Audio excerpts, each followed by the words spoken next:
Hi guys, it's Crystal here for Talk to Me Tuesday. I am trying to use my laptop camera to record this, and I don't actually know where to look. So I feel like I keep looking at myself on the screen, but I should be making myself look up.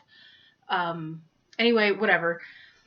I need to get this done really quick because I want to go to a spice store today. Because apparently I desperately need some Korean chili powder. Um, yeah. I don't know. You get a bug up your butt about cooking a particular thing, and now I need to do it. So, anyway, up on the wall behind me, I have had these done for a couple of weeks, and I keep meaning to make a video and then not doing it, and I need to send them away, so I really need to get this video done. So these are for a charity quilt that, I'm saying charity quilt, it's for a comfort quilt for somebody that I kind of vaguely know online, and somebody else that I vaguely know online is putting it all together. They were so hard to make. The pattern's called I think Knitted Star.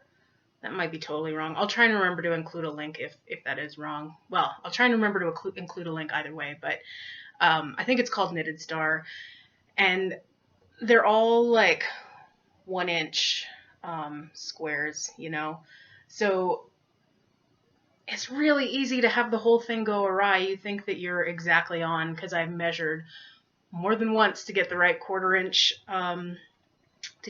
inch, like properly when I was putting the pieces together, and it's still like at some point it starts expanding out, and it's like the difference of like a single thread, and it's super irritating. But anyway, they're done and they're the right size. So, and I mean, they look nice. I'm happy, but I never want to make them again. Maybe I should say it that way. 2 of them was enough.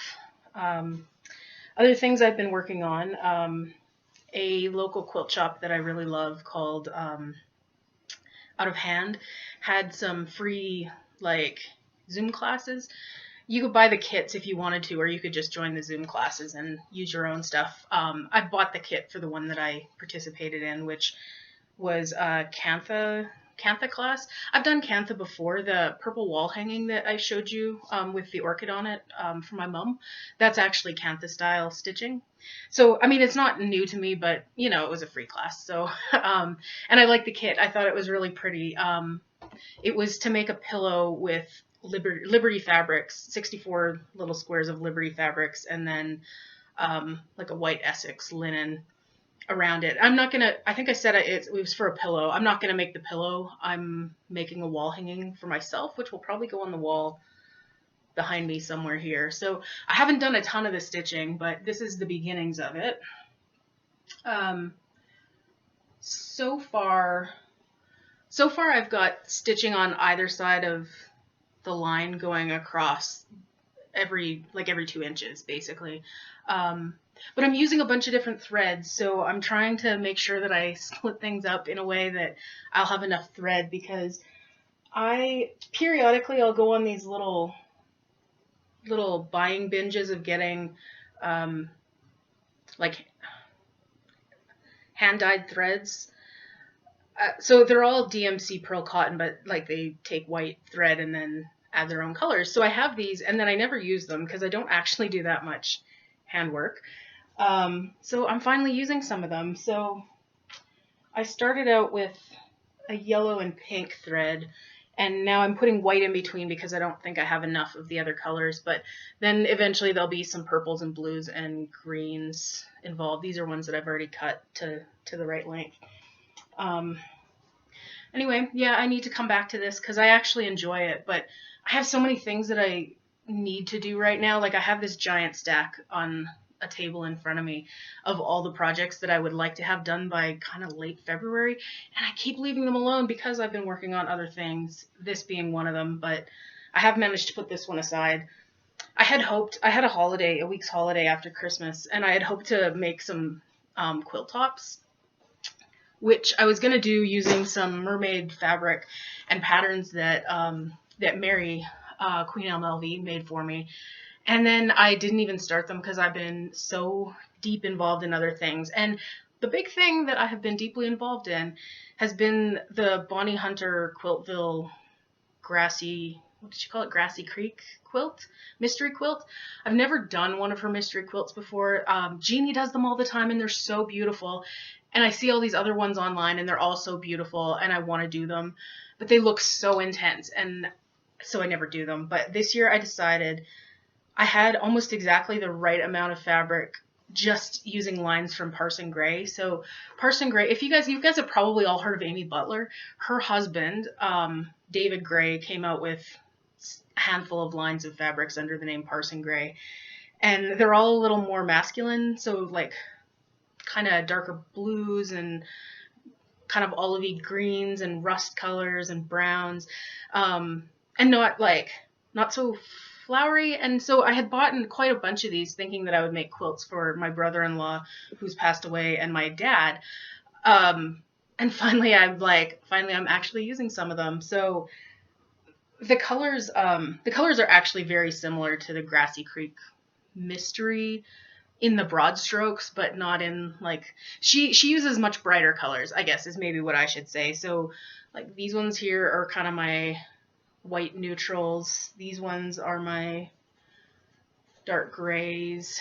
I did have to add some non-Parson Gray fabrics to round this one out. So there's this one here, which has like a metallic kind of mesh print over top of it.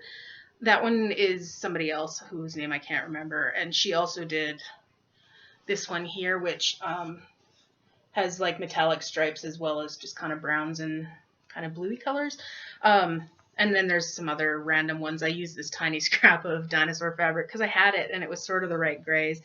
It's just because I had enough fabric, but I wanted more variation. So there's those ones. Then I'm using, I think I put brown instead of orange, which these are them. This one also got a few non-Parson Gray fabrics added, or just one maybe. Nah, there's a few of them. Anyway, whatever. I didn't have a lot of brown, so, you know, I needed to do something. Then there's the reds, which are much more rusty for me, like this. And the greens, which I like quite a lot because I always like greens. And finally the blues, which a lot of them kind of, these ones not so much, but some of them actually almost come across gray as opposed to blue, which I'm hoping doesn't make it muddy looking. Like this is my fear, is because these are all sort of muted gray tones. I'm a little afraid it'll be muddy looking when it's all put together, but I mean, so far it's okay. I don't have a ton of it done, but here are some of the units. This is the one that I'm on. I'm not finished sewing together all of these specific units, which is clue 4, and I think there's 7 clues. I can't remember now, but these ones still need to be trimmed. I have a stack that are trimmed, and then there's another stack that are partway through being sewn together, so they still need their other corner added. But I do have clues 1, 2, 3, and most of 4 done, and I don't know, I really should put it aside and work on some of those other things, but I guess I just don't feel like it. I've been really like into this one, and that's unusual for me when it's a quilt as big as this. Normally I kind of crap out at some point, so I'm hoping, I don't know, I guess I just want to stick with it, and I'd like to get it quilted. I probably won't quilt it myself because it's quite big, so I'd like to get it quilted. And then I could give it to my dad maybe for his birthday in March. I don't know if he'll like it, but, you know, he wouldn't. He's kind of funny. I think, you know how, you know, people get older and they start getting more honest somehow, but in all the worst ways. So, like, if I leave my hair curly, he'll be like, oh, you know, I think I like it better straight. Or I had made a quilt for my mom some years ago that has, like, big hexagon rings on it. And he told me that he likes it upside down on the bed because the blue back is better than the front. And it's like one of those things where you're like, oh, okay, like that feels a little mean, but I don't know if you're trying to be mean. I don't know. So I don't know if he'll like this. He doesn't like green as a color. Like there's some good opportunities for him to not like it much. But the whole back of the whole quilt is going to be blue because I have I want to say 5 or 6 yards of a Parson Gray blue that will just go on the back. And if he doesn't like the front, he can turn it over. So yeah, anyway, that's it from me today. This spice store opens at 11 and they run really short hours now because of COVID. And I could order from them online, but they're saying that it could take up to 2 weeks right now, and I feel like I can drive there in 20 minutes. So I just don't think I want to order it. Anyway, yeah, I hope everybody has a very good day and a great week.